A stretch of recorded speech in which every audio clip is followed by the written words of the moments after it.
crazy. I did not expect this at all. No phone flip, though. What's going on, everybody? I hope everyone's having a fantastic evening, afternoon, pre-noon, no matter where you are in the world. I'm Hasan Piker. This is Hasans broadcast coming to you live from sunny California, Los Angeles. Folks, we're live and alive, and I hope all the boys, girls, and MBs are having a fantastic one because today's a beautiful day. Today's a wonderful day. Today is a very special day. And I think you all know why it's a very special day.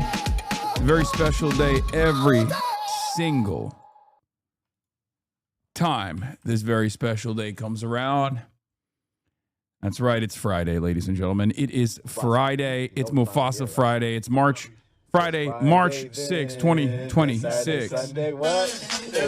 And you already know what it's about. It's Friday, and we celebrate every Friday here at the Hasan broadcast and the Piker Broadcasting Service. And you already know why we celebrate every Friday, because our forefathers in the labor union movement fought long and hard, blood, sweat, and tears so that you can enjoy a 5-day work week. No child labor. Labor protections, benefits, workplace comp, things like that. Many of those things that the owners, the capital owners are currently trying to take back, but we still have it. And while we have it, we celebrate it. You already know, in order to honor the labor movement, the socialists, the anarchists, the Haymarket rioters, the coal miners that fought back, the trade unionists, the communists. That's what we do here on Fridays, and the vibes are oftentimes immaculate. This is part of the broadcast where I tell you about my personal news. Speaking of immaculate vibes, I'm in a very good mood. You might have actually noticed. You might be thinking, Hasan, why are you in such a good mood? Is it because you worked out? Yeah, well, that's part of it. Also because I spent the entire morning and last night, after waking up at 5 a.m., by the way, I went to sleep early because I'm a loser, okay? I went to sleep early because I'm a whole-ass loser. You already know. But I woke up early at 5 a.m. and you might have probably noticed that. If you have my notifications on Twitter, you probably saw that. Okay. And thank goodness I could zoom in. How was Kai's birthday evening? Did she eat? Yes. We played around. She ate treats, and she had a wonderful time, and she's currently at the park. She's not here right now. She's having a great old time. But yes, the vibes are immaculate. I went to sleep fairly early. I woke up super early. I woke up at 5 a.m. I mean, and you, like I said, you probably noticed that I woke up at 5 a.m. because I was tweeting at 5 a.m. I was tweeting at 5 a.m. angrily. I woke up, and this is the first goddamn thing I see. Once again, the rotating villain of the Democratic Party. But yeah, I was on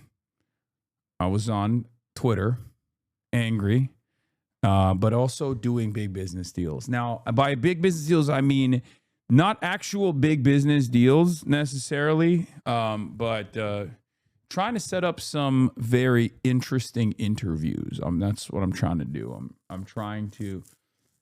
I have some very cool ideas on what I could do in the future. One of them is obviously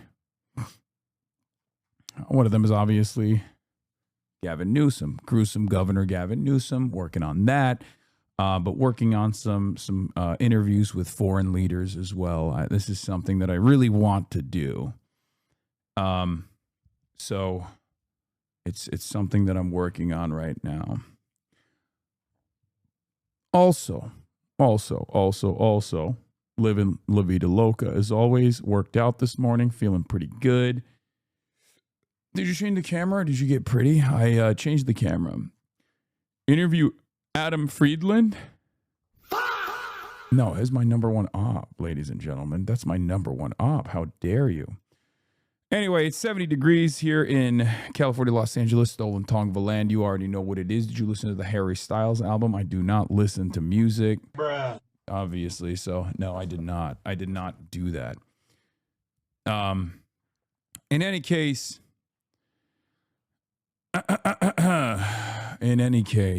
be on the lookout for Pedro Sanchez interview in the future. And also be on the lookout for a Claudia Scheinbaum interview if possible. We're trying to do it, but apparently she's a competitive live streamer. And let's be real, she has in the past talked to Reina Khalek of Breakthrough News, but that was before she became the president and the imperator, basically, of Latin American social democracy, perhaps even democratic socialism. So Mother Scheinbaum is obviously like the big target here. And the reason why I'm throwing this out there is because I hope that there's someone in her orbit in the Morena party that's close enough to her, that is also a Hasanabi head. Maybe there's someone out there who is, maybe there's just someone out there who is, who could get this message to her, because it would be fucking incredible. All right, so. Well, how much you be tweeting? Me, when I turn on Hasanabi tweet notification, put the phone on vibrate and put it in my ass.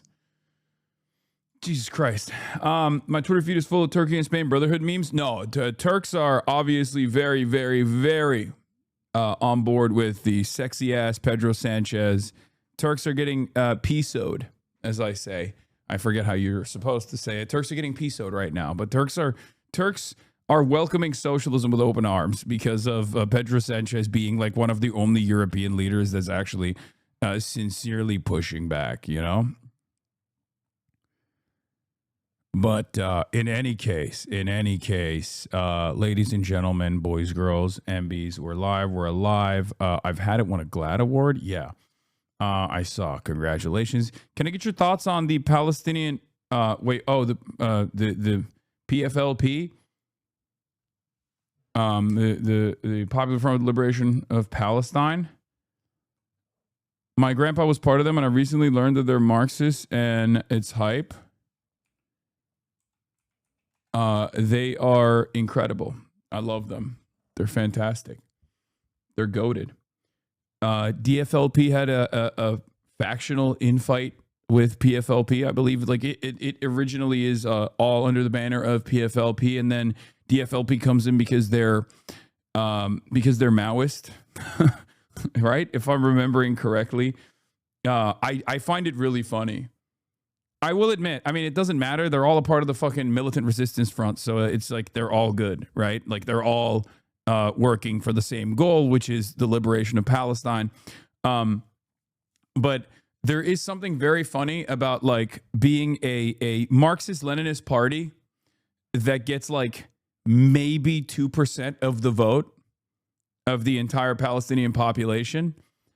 And then going, you know what we need to do right now? We need to separate. We need to do an ideological, factional separation. Okay? It's fantastic. I think it's awesome.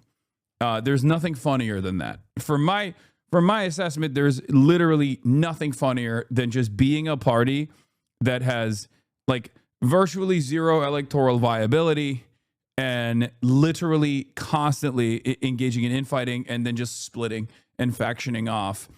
Only to, work under the banner of Hamas. It is a designated terrorist organization, for the record. The Popular Front for the Liberation of Palestine is a designated terrorist organization, for those who don't know. But I don't give a shit. So was the fucking PLO. So suck my dick. Yeah, they're fantastic. I mean, but I'm not one of those guys. I'm not one of those like vulgar Euro communists that thinks like, oh, I will only support the PFLP because they're not Islamist like Hamas. Yeah, like I don't give a shit, right? Like I'm not one of those guys at all. I just, I think it's cool. It's cool. And it shows the wonderful ideological diversity of the beautiful Palestinian population. It's great. Whatever. Amir Israel, the greatest terrorist threat to the entire planet, considers them to be terrorists, but that, from my assessment, doesn't really mean much, if you know what I mean. That's like, okay. Yeah, sure. Wait, they got the Ghost of Kuwait? Bro, no way, brother. No way. It was actually the ghost of Kuwait. That's crazy. Okay, we'll look at that in a second.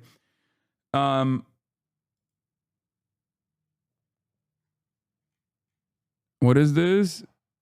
Twitch's newest ambassador, ex-porn star. What the fuck? Dude, are you the one talking about someone's sexual record? Get that rapist ass.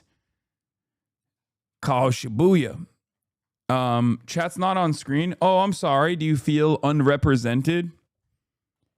Are you mad that you're not on the screen at all times? That's crazy. I'm so sorry. Okay. Sometimes it's going to happen to you. Okay. I think you'll get over it. Here, you can build a bridge and get the frick over it. In any case, there's a lot to talk about, ladies and gentlemen. There's not a lot to talk about in my life because I'm, like I said, a whole ass loser.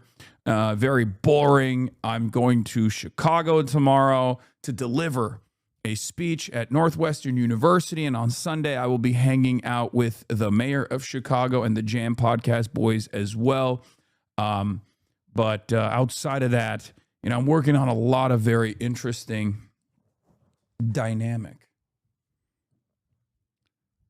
foreign policy related conversations that might take place on this broadcast. So, skip that. Hang out with me. We can kick it. All right. I'll tell the mayor peace. Come Brando. I'll be like, yo, Brando, sorry. I got to hang out with my one chatter. Yeah. Do not call it Chirac. I mean, I call it as a joke. Like, I don't.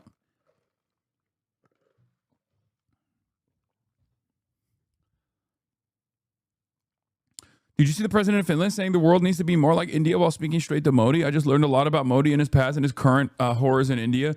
Yes, I didn't hear about that, but I did actually read something from Malcolm X about India versus China.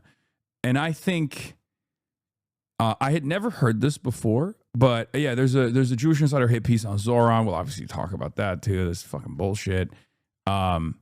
But Kirsty Noem replaced. Dems mad at Gav for talking to a leftist instead of Nazis for once.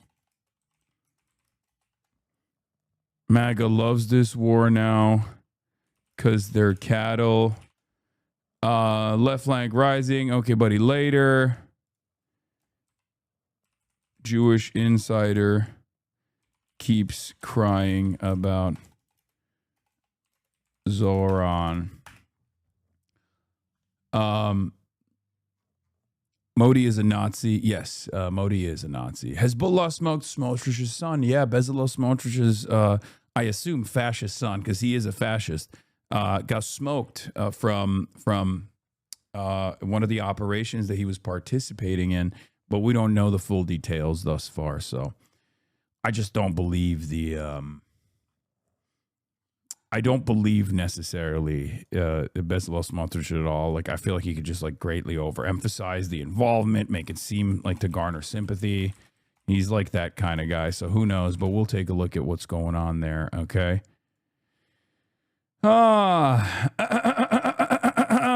Okay. Bad damage at U.S. Base in UAE. I know. We're going to monitor the situation. Do not worry. Fear not. Fear not. We are going to monitor the situation.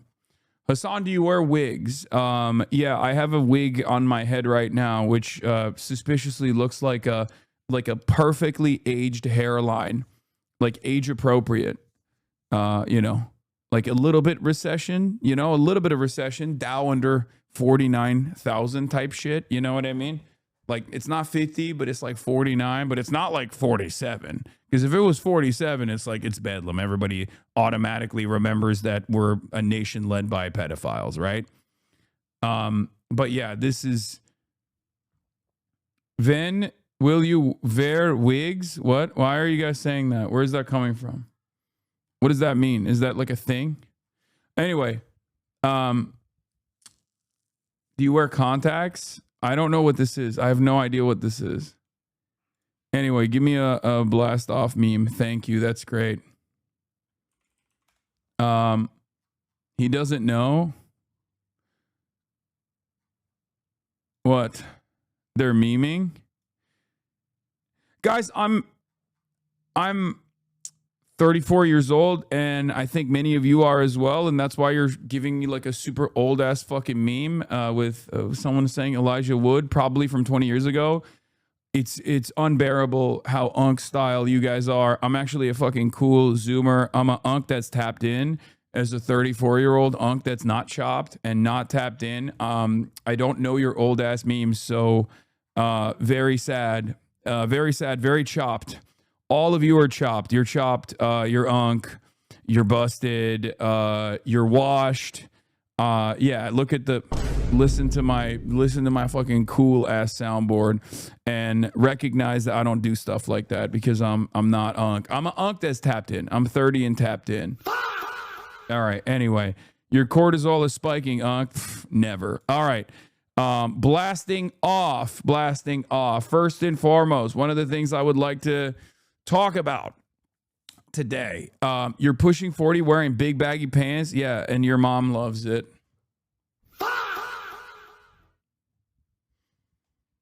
Unc tapped into shit. I tapped your mom. Don't come at me today. I'm in a good mood.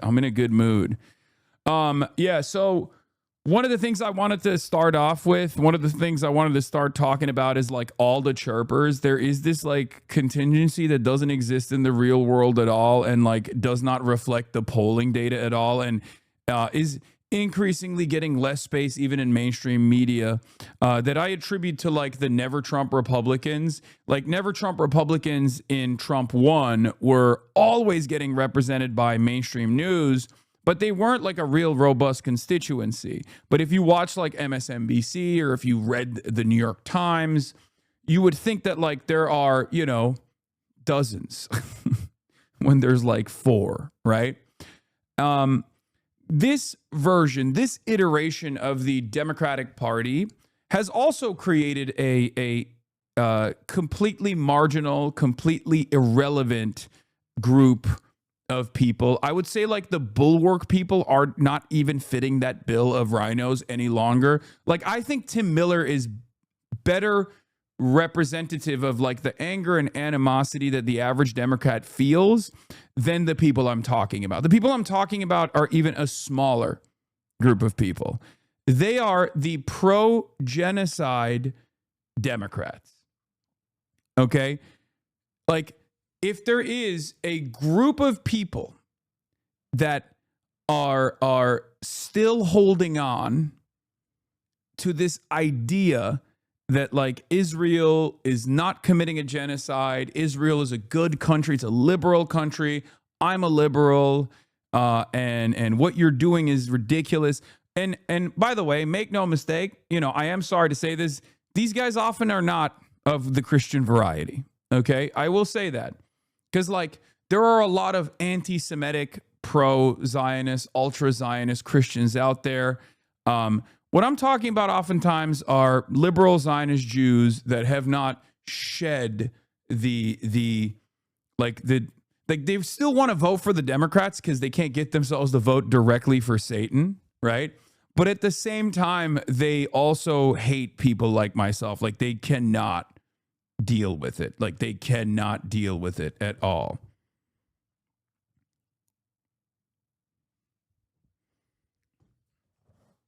Okay. It's very funny. It's very funny. And I've been seeing quite a bit of their, I've been seeing a lot of their chirping on the timeline. Many of them are freaking out about this Gavin Newsom situation. As you guys know, yesterday, amidst the broadcast, I found out that Gavin Newsom, as a matter of fact, was interested in potentially coming on the stream. I'm going to start there, and we'll move on. By the way, this is the blast off meme. Please repost it, blast it off into orbit, blast it off into the smithereens. You know, this is real. By the way, this is actually real. Did Connery's pants hook you up? No, he didn't. Even though Gavin seemingly loves Connery's pants. Like, that's not even a joke. Gavin has a very soft spot for Connor. Oh my God, this is on Forbes? Oh my God.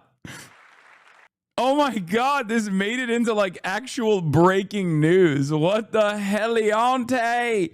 Oh, Gav, this is a real like enemies to lovers situation between me and Gav. We're gonna fuck. Bruh. Actually, like we're just, you know, we're gonna tear the house down, dude. It's crazy. That's the Reddit atheist contingency you're describing. Yeah. So anyway, yesterday, Gav, that's what I call him now because we're besties and I like everything he's ever done and I will never criticize anything he'll ever say. Sexy ass Gavin, gruesome Governor Gavin Newsom of California Oblast is doing a interview in New Hampshire with Jack Cocherella. He's great. He's a great content creator. He's like one of these like left adjacent, more progressive. He's not. I don't think he's like a communist by any means, but like he is pretty chill. Like as far as everything I've seen, he's not like one of those guys that's like I love Israel. He's not, right? And he gets yelled at a lot as well because Gavin Newsom went on his show and did this whole thing with him in New Hampshire, and Jewish Insider was like losing their minds over it. They were like, "How dare you, Gavin Newsom? You went on the show of a guy who has said fuck Israel." Now, Jack is also part of Midas Media Group, which you know I'm fond of. So. Anyway, let's watch what Gav had to say about potentially coming on. I had texted him. Shout out to everyone involved in this. I've had it, ladies. Ms. Welch specifically connected me with Jack, and Jack was like, "I'll ask him." So what on stage, he just straight up says it. And like I said, I want to do a little bit more future given where we are and kind of a lot of what's been going on. But I wanted to get back into what you had to say about kind of, not in the spirit of that question, but, you know, reading the room when it comes to or understanding what makes, and we've had conversations about a guy like Steve Bannon, right? And Steve Bannon kind of helped build Donald Trump, his facade. Again, these things are lies. But what in this moment, when you see so much of the right turning on itself, do you think, and it is, you know, Trump was going after Tucker Carlson, he's going after Megyn Kelly. Well, what do you think when you sit down and have a conversation with someone like Ben Shapiro? Like, what was your takeaway from that in terms of what do we need to be talking about? What do we need to be saying? Certainly not on the policy, but on the framing and in the reaching people and the organizing. I kind of want to get back to that. Like, as you look into the future, what has been your takeaway of a conversation with Steve Bannon, a conversation with Charlie Kirk, a conversation with Ben Shapiro? Guys, you can't get mad at him for having a long and convoluted question when I'm your favorite content creator. Okay? This is literally the Hasanabi method. Okay? Yes, he went all around the world to basically ask the fucking question, what's going on in your head when you talk to Ben Shapiro? Why do you do that? Okay? I do the same exact thing. It's fucking annoying. It sucks. I know it's not the best to watch from afar. But don't yell at him over this. This is he's green, just like I am. I'm not a very good interviewer, okay? It's a horrible trait that I have where I want to get in everything I possibly can before asking that question. And I think part of that comes from over-explaining everything because I have so many fucking clippers. There's so many goddamn clippers. That's what it is. So it just like has broken my brain. I need to like over-explain everything. Anyway, let's continue. And the guy who tried to recall me, Newt Gingrich. Frank Luntz, you know, I'm talking about framing and messaging. Those are not the only guests I have on this show, quite the contrary. Never asked me on the show, Gav. I mean, it's fine though. It's fine though because we're good now. We're besties now. We're kissing. By the way, I say this to folks all the time. No one has to tune in. You know, I'm just trying to, I sincerely am trying to understand motivation. I'm trying to understand what we're actually up against. You know, I've always believed, and a big part of this book, I'm a small business guy, started right out of college, pen to paper, a part-time employee, Pat Kelly, and I grew the business, about 21 small businesses, about 1,000 employees. I say that. What is this? You over-explain everything no matter what the subject, even when it's like technical stuff like cameras and the other person has no idea what you're talking about? Really? Do I do that? To not impress any of you, but to impress upon you this notion of my passion for entrepreneurship. Do you think he was serious? He sounded very unserious about coming on. We shall see. Oh my God. Oh my God. Iran hit an American Patriot missile site in the UAE. No injuries reported. Photos provided by a source. That's really funny. Ryan, photos provided by a source. Thanks, Ryan. I call that a blammo. That's not good. That's the question I have is, are we winning? Is that what's going? Because everyone keeps telling me on the American side, the Amerifats keep telling me, oh, it's great. Things are going great. But then I see stuff like this and I'm like, blammo. Doesn't seem like things are going as great as the Amerifats are representing it. So I don't, there's a little bit awkwardness. Yeah, I mean, the only people that are winning in this process are obviously the fucking defense contractors. Let's be real. They are the ones who are looking at this and going, that's economic activity, baby. That's units. That's inventory that just got burned. Okay, that's inventory that just got burned. We got to replenish those stocks, baby. So anyway, let's get back to Big Gav for now, and then we'll talk about monitoring the situation in a second. I'm just going to hurry this up and skip to the part where he came out and said that he was willing to talk to your boy, right? So Jack is having a conversation about talking to people in a broader coalition in the Democratic Party, and he basically asked him this question dead on. TwitchCon. I'm meeting with gamers and streamers. I'm doing Fortnite Fridays. Would you go on Hasan? He loves Connor, by the way. It's kind of crazy. He loves Connor. He goes Fortnite Fridays. Ha! Would you go on Hasan's show, Twitch? Speaking of which, Hasan Piker, you might. Yeah, which I've said in the past. And the point is, I'm just. So Jack sends me, before he sends me this clip, he just says like, "Oh, I asked him," right? And that's it. That's the whole thing. And the problem here is when Jack asked him, I thought he asked him in private after they were done. I didn't realize he put him on the spot on the stage. And I certainly didn't realize that his response was, yeah. So he got a little bit baited, but now the media is picking it up and the media is talking about it as well, which is fine. I mean, this is like, I don't know why he is running away from having a conversation with someone like myself. Like, you have to talk to your left flank, bro. That's crazy. That's crazy. Okay? It's wild. I am the largest leftist content creator in North America, man. What are we doing? We can't, as the Democratic Party, we can't be like, what happened to Kamala Harris? Oh, she didn't go on the Joe Rogan of the left, or she didn't go on Joe Rogan. Do we need a Joe Rogan of the left? Oh, who's the Joe Rogan of the left for a year plus? And then he's like, yeah, that's his answer. It's crazy. You have to play a game with him and he'll come. Sure.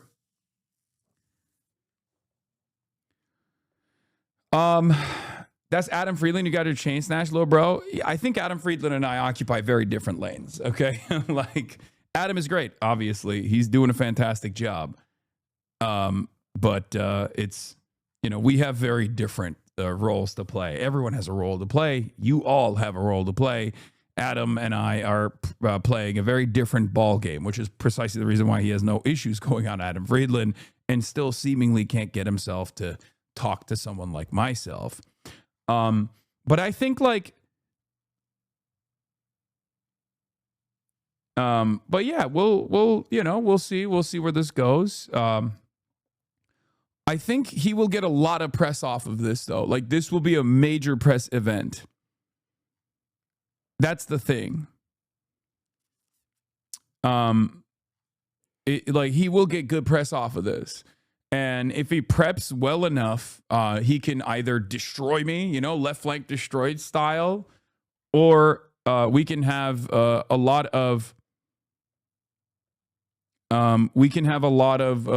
areas of agreement and some significant disagreements. But like ultimately, I think what matters is like having a conversation. Like you got to have that conversation, right?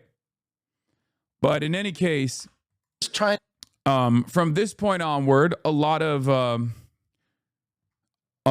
the liberals saw this, right, and they lost their dang minds, right? They lost their dang minds, and they've been losing their dang minds, and they haven't stopped losing their dang minds. I wonder when they will stop losing their dang minds. And what I mean by this is, a lot of the the national liberal member of MKE. I mean, this guy's a Republican, but like liberals on the centrist side and Republicans have been losing their fucking minds on this. Why is Gavin Newsom going on a live stream of an individual who vocally supports the Ayatollah and said the United States deserved 9/11? This is the equivalent of a Republican going on the Nick Fuentes show. Liberals are perfectly fine when Gavin Newsom platforms open fascists, but interviewing Hasan Piker is a step too far. Now, what's hilarious about this is like, They don't have an issue with like, Jeffrey Epstein's affiliate, Steve Bannon, talking to Gavin Newsom. But even the right-wingers are fucking terrified of Gavin Newsom and myself having a conversation. And the right-wingers who are literally GOP operatives like this fucking dipshit are doing a handshake with a lot of the centrist liberals who are also very offended at this prospect. And it's really interesting. Now, some might say this is Hasan derangement syndrome. And for some, it really is, right? For some, it truly is. But for guys like A.G. Hamilton, again, another like centrist, center-right, right-wing figure, they're primarily focused on one thing and one thing only, and that's Israel, right? Because I need you guys to understand, there are people like Jose and all these other guys who are like Democratic Party champions, and they'll like ride for whoever. They hate me personally. They have Hasan derangement syndrome. But for many others on the right, the reason why they're very much against this is because they think Gavin Newsom is platforming me if he comes on my stream, right? And offering me legitimacy, not realizing that I've had people that have a higher significance in American politics than Gavin Newsom on with regular frequency, including last week, right? Like including a couple of weeks ago with Bernie Sanders. So these guys don't realize that it's not actually Gavin Newsom platforming me. It's the fucking other way around, right? So that's number one. Number two, they just cannot stand that, like, Israel has fallen off the map in terms of its approvals, right? They can't stand it. And instead of trying to understand why that's happening, and this is part of the reason why a lot of people don't fuck with Israel, it's just like the sheer arrogance, the endless amounts of the endless demands that people make. The endless demands that people make, the Israeli government makes from the American taxpayer, and the consistent, arrogant, entitled ways in which they say you have to shut the fuck up about this, and the permanent victimhood complex. It's frustrating for a lot of everyday Americans who probably would have turned a blind eye to the atrocities, right? If it wasn't for the fact that there's so much domestic interference that starts pissing people off. You cannot say you're going to give me, billions of dollars, and then you're going to shut the fuck up about it, and I'm going to demand that the American government silence you over and over again, and then not expect Americans to go, yeah, actually, I don't like that at all. And what's interesting is A.G. Hamilton also says this is the equivalent of a Republican candidate doing a stream with candidates over Nick Fuentes. Democrats can't lecture the right about their issues where they have zero standards for their own side. This kind of stuff is so silly because Gavin Newsom has literally spoken to Charlie Kirk, Ben Shapiro, and Steve fucking Bannon. But of course, those guys are establishment and pro-Israel enough not to be a real problem for the likes of this dipshit, right? And he's also very much anti-Zoran as well. AG is very anti-Zoran as well. So the people that I'm showing you The people that I'm showing you basically are those who actually work directly in the Israeli orbit, like directly work in the Hasbara machine. Those are the guys who are doing the classic "this hurts your cause," except these are the guys who are not on board with the cause, who despise the cause, right? So these are right-wingers. But then there are some who are actually liberals. And I'm going to show you the liberal version of this as well, which is ironically identical, right, to the right-wingers. This is a Hasan derangement syndrome guy. Crazy that Gavin Newsom would cave to Hasan Piker. Yeah, the same guy who said he'd vote third party if Gavin was the nominee. What are we doing here? Well, that's precisely the reason why Gavin Newsom should come on the stream, don't you think? To convince someone like myself and my audience to actually vote for him, to try to identify what the rooms of disagreement are, what the areas of disagreement are, what the areas of improvement are. Maybe he convinces me that he has a much better alternative, a much better vision, right? And it's so strange because these are also the same guys that constantly say you got to moderate and pivot to the fucking middle to win voters that will never vote for the Democratic Party, the Republicans, the independent centrists that are really looking for a diet version of the same fascism that Republicans offer. And it's very interesting to see that from Democrats, right? Because the Republicans are always going to go like, these guys are anti-Semitic. These guys are anti-Semitic. Fuck them, fuck them, fuck them, fuck them. Why are you talking to these anti-Semites? You're a fucking asshole, whatever. Jose has retweeted every Hasan hate post in the last 24 hours. Yeah, he's mentally ill. He's a mentally ill person.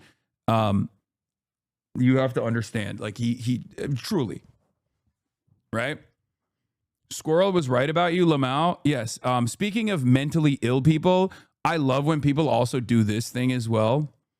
Like every part of the political spectrum in the United States of America, perhaps in the entire planet, is mad at this, right?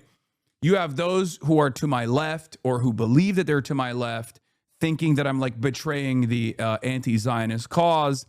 Those who are to my right think that I am a spoiler for the Democratic Party and I want to destroy it. And no one should talk to me. Why do people listen to what I have to say? Those to the far right say I'm a terrorist that wants to destroy America, that want to do a 9/11 every other week. Everyone's got a piece, right? I do think that the reason for why people get so fucking mad is because I am not only considered a radical, understandably, by many who participate in like the neat little confine of American politics, because I am further to the left in that, totally outside of the confines of what is permissible speech in neoliberalism. But also at the same time, I'm a very pragmatic person and have a very... Seen accounts calling you Zion Abi, not even joking. Yeah, it's awesome. I don't care. I don't think you will be able to convince a single normal person that I am in any way, shape, or form a supporter of the state of Israel. So that's not going to happen, right? Those guys can fucking chirp into the wind. I'm not going to make a big show of like how normal I am in comparison to those fucking people, right? Because I think that's still unnecessary left bashing, and it's their position is like utterly irrelevant anyway, right? It's like when I call Zoran Masadani as a joke.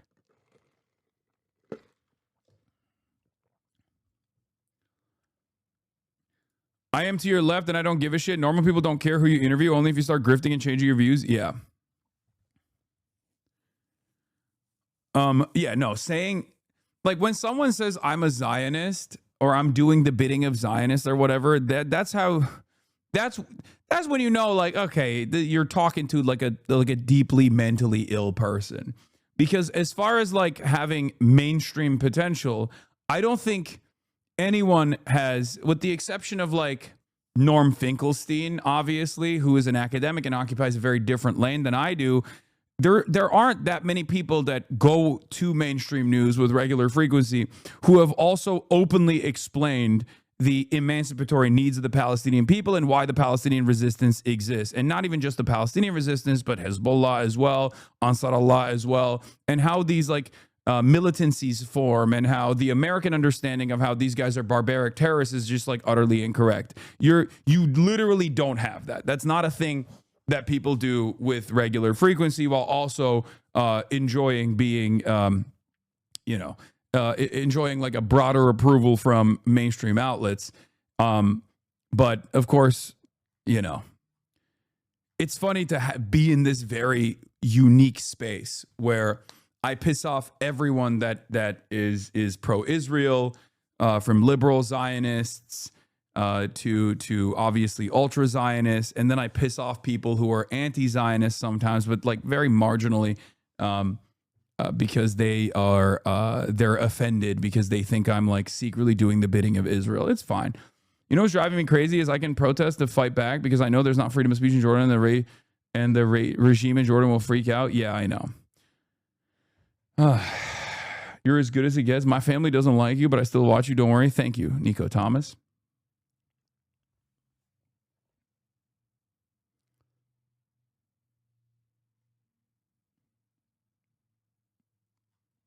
In any case, I think it's also silly to constantly talk about how I piss all these people off. Who gives a fuck, right? Anyway, Piker Broadcasting Service rides for all people all around the world, all of the dispossessed masses. We will always ride for them. It is the most just need. The emancipatory need is the most human need, okay? And we will always ride for people who are victims to colonial occupation, to imperialism. We will always ride for those who demand that freedom, okay? We will always ride for justice. So, it's pretty funny, though, because this story is not just about me. It's about Zioran Mossadegh as well, AOCIA, and also now gruesome Governor Gavin Newsom, who I haven't been able to figure out a funny name for, because Gavin Newsom also had a little oopsie moment where he said something along the lines of, the academic and human rights consensus that Israel is an apartheid state, which is just the truth, by the way. Israel is an apartheid state. It's been an apartheid state for 80 years. It started off with the Nakba, which is, of course, Arabic for catastrophe. It was an ethnic displacement of 750,000 Palestinians, indigenous Palestinians that were pushed away from their lands, never to be able to return to their lands by what then became the nation state of Israel, okay, the Zionist entity. And it has never really stopped displacing, dispossessing, and destroying the lives of Palestinians. That is just the reality. And a recognition of that reality is not anti-Semitism, as a matter of fact. It's the fucking bare minimum, really. And Gavin Newsom did that bare minimum, and everyone got very mad at Gavin Newsom for that recognition of the bare minimum when he did this Pod John's conversation. Now, since then, everyone's been yelling at him. Since then, everyone's been yelling at Gavin. Everyone's been yelling at Zoran. Everyone, like Jewish Insider and all these other Hasbara's rags, have been losing their fucking minds. But the reason why they're yelling at anyone and everyone that speaks out against Israel or speaks to the truth of what Israel has done is getting yelled at because they can't put the toothpaste back in the tube. Okay? They can't. They can't. It's over. As I say every single day, and I've said this over and over and over again, and I will repeat it every goddamn day of my life, today is the most popular day for Israel in the Western world, in the entire world. Tomorrow, Israel will be less popular. Okay? Yesterday, Israel was more popular than it is today. And these institutions that were designed, that have been around for almost a fucking century, not a century, obviously, but like for 80 plus years at this point, right? All of these institutions that are tasked with defending Israel and doing advocacy for Israel, doing Hasbara, from liberal versions of the same institutes to very far right versions, they're all losing their fucking minds. They're trying to hold on to this grip of influence that they've long enjoyed. but it's gone. It's over.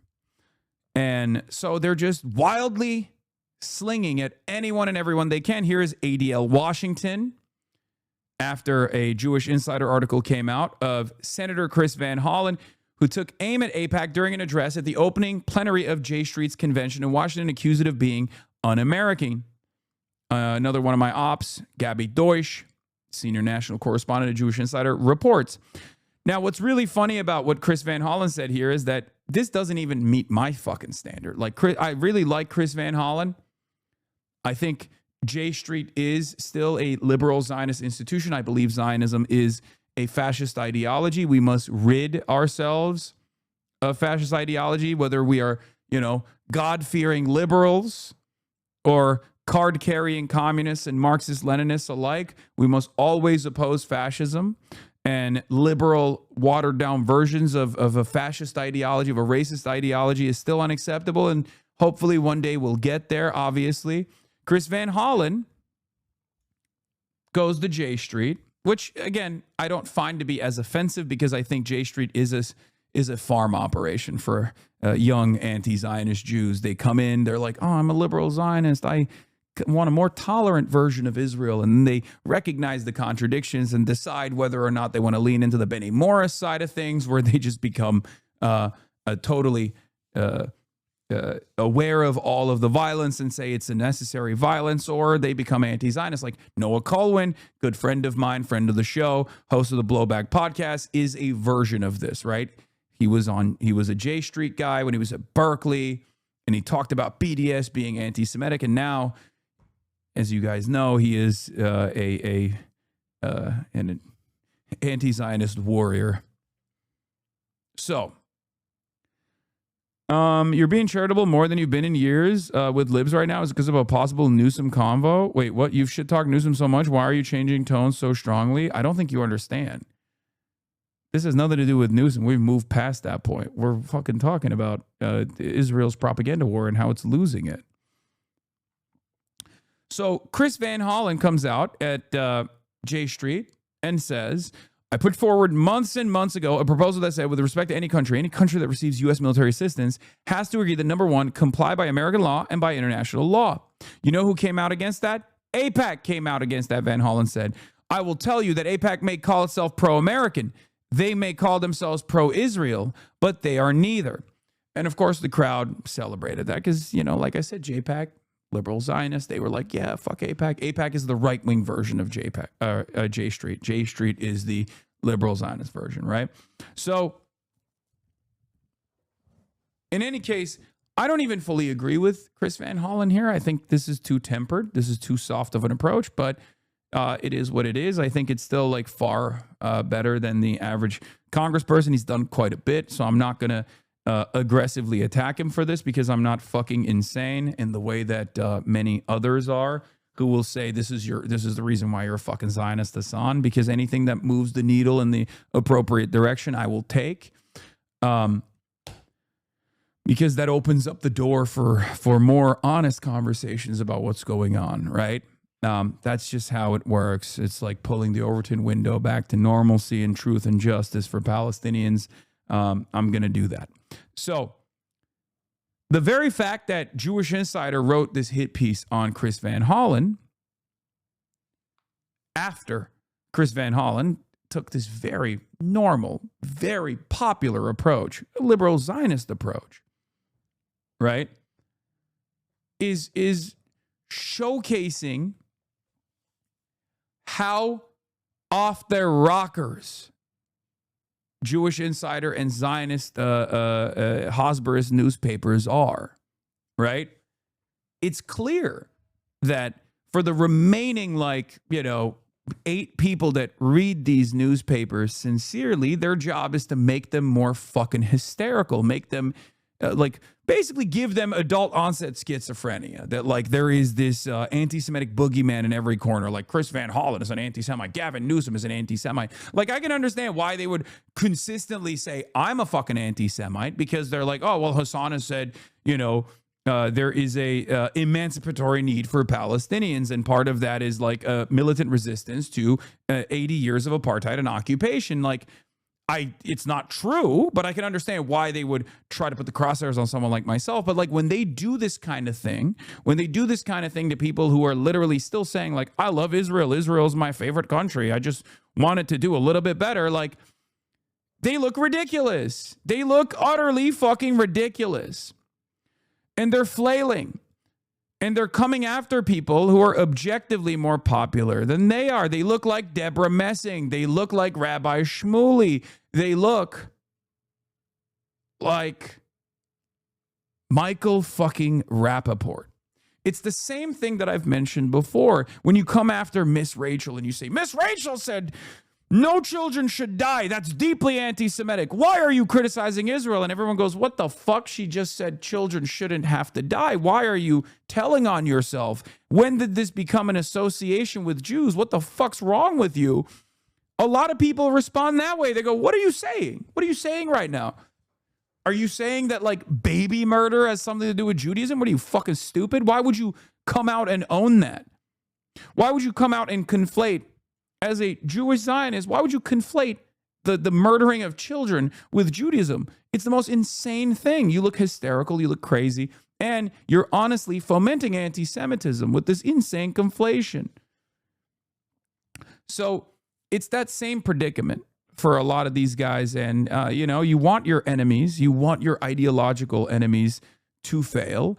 And although the job is very difficult, the job of defending Israel, I mean, it's a very difficult job. These guys sure are not doing a good job.